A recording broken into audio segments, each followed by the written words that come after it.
नमस्कार दोस्तों, आज देखते हैं फिजिक्स की वीडियो। आज फिजिक्स ही बनाएंगे, केमिस्ट्री की ब्रेक कर दी है कुछ दिन के लिए।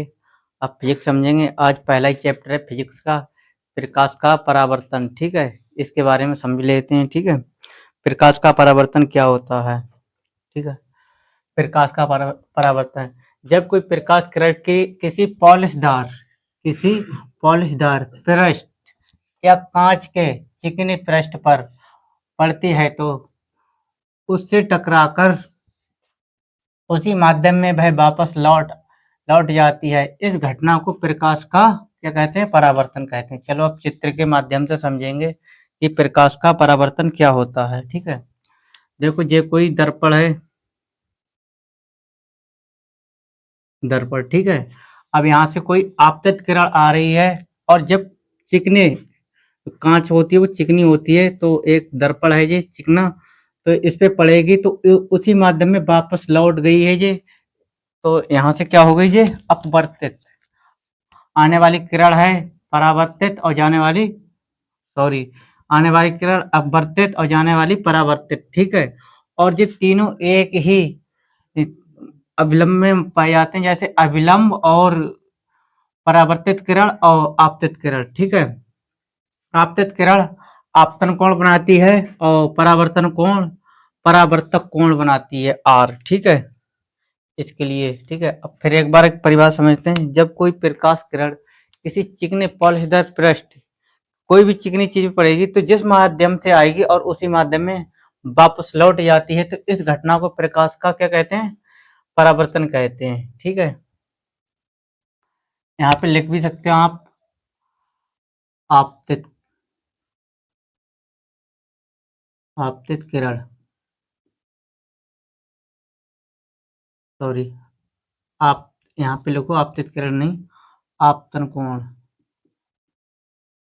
आपतन कोण, और ये हो जाएगा परावर्तन कोण, परावर्तन कोण। ठीक है, परावर्तन कोण, और ये अभिलंब होता है, एन से जो डाला गया अभिलंब जो बीच में होता है इसके। ठीक है, ए, और यहाँ से बी की तरफ चली जाती है। ठीक है, चलो अब नेक्स्ट पार्ट इसका देखते हैं। ये तब तक स्क्रीन शॉट ले लो इसका।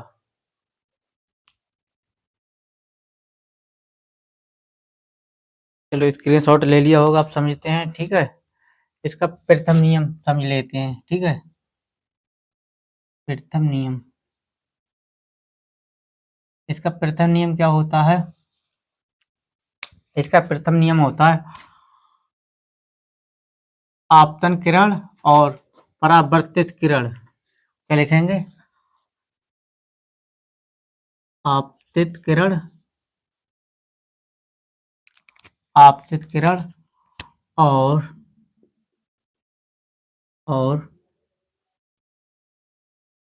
परावर परावर्तित किरण तथा अभिलंब तीनों एक तीनों एक ही तल में होते हैं। देखो तीनों एक ही तल में होते हैं, आपतित किरण और परावर्तित किरण और अभिलंब तीनों क्या होते हैं, एक ही तल में होते हैं। ये प्रथम नियम होता है इसका। ठीक है, और द्वितीय नियम क्या होता है,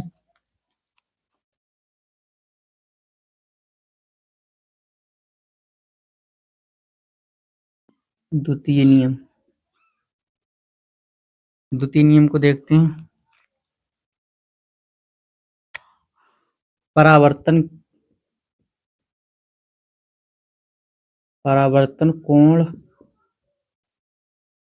और आपतन कोण, परावर्तन कोण और आपतन कोण के बराबर होता है, के बराबर होता है, होता है। ठीक है, तो हमारा आर क्या है, आर हमारा है परावर्तन कोण। और आपतन कोण क्या है हमारा आई। तो परावर्तन कोण आपतन कोण के क्या होता है बराबर होता है। ठीक है, ये लिख लेना इसको, फिर समझ लो एक बार ध्यान से। प्रथम नियम में कहता आपतित किरण और परावर्तित किरण। ठीक है, परावर्तित किरण तथा अभिलंब तीनों एक ही तल में होते हैं। ये तीनों चीजें क्या होती हैं, एक ही तल में पाई जाती हैं, एक ही तरफ मान सकते हो तुम।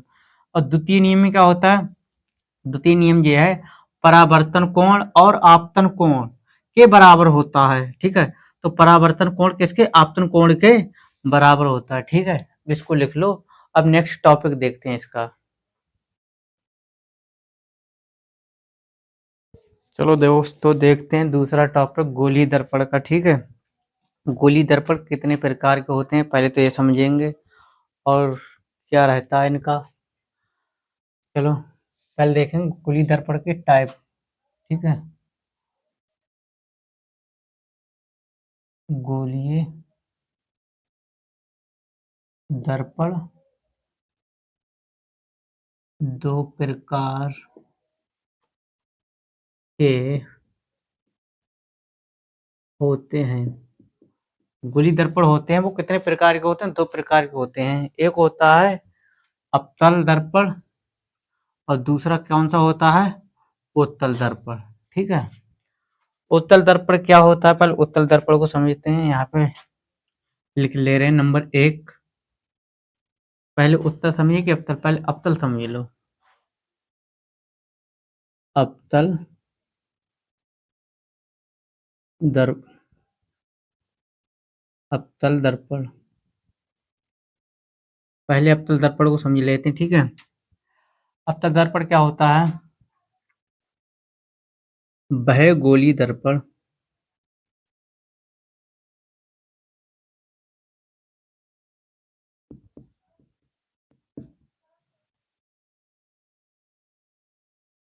वह गोलीय दर्पण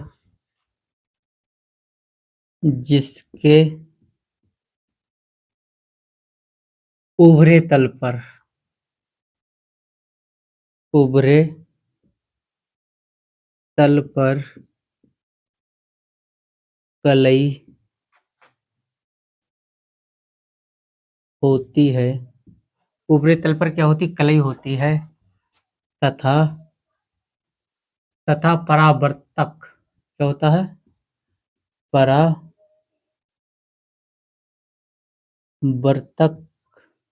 परावर्तक दबे तल पर होता है। कौन सा दर्पण दर्पण कहलाता है, अवतल। अवतल दर्पण कहलाता है। समझो इसके लिए कैसे।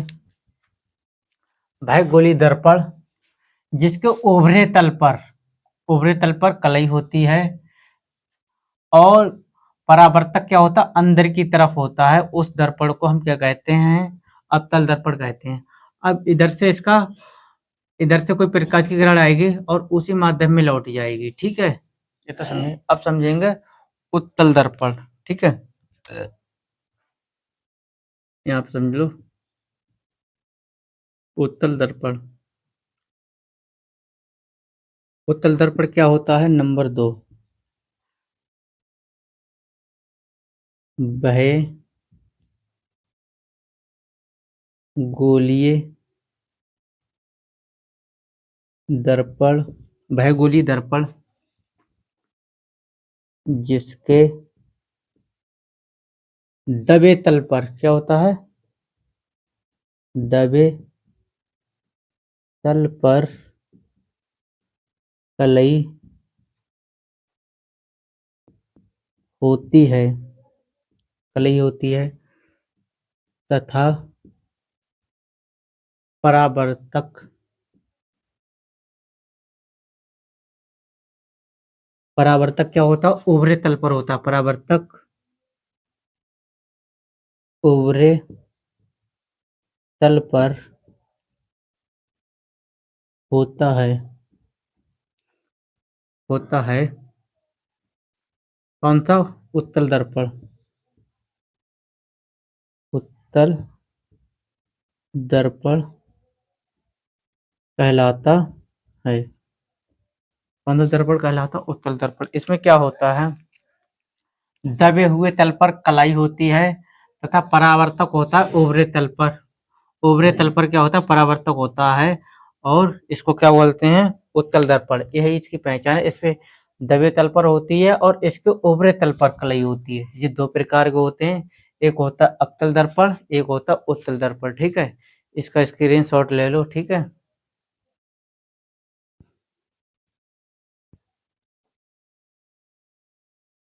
ठीक है, स्क्रीनशॉट ले लिया होगा। और अब वीडियो यहीं पे विराम कर रहे हैं वीडियो के लिए। कल नेक्स्ट वीडियो फिर डालेंगे, उसमें न्यूमेरिकल क्वेश्चन जो बहुत ही इंपॉर्टेंट न्यूमेरिकल क्वेश्चन है जो आए हुए हैं हर साल, उन्हीं को ऐड करेंगे। ठीक है, कम से कम 10-12 न्यूमेरिकल क्वेश्चन समझाएंगे आपके लिए, और इसको सही से पढ़ लेना। ठीक है।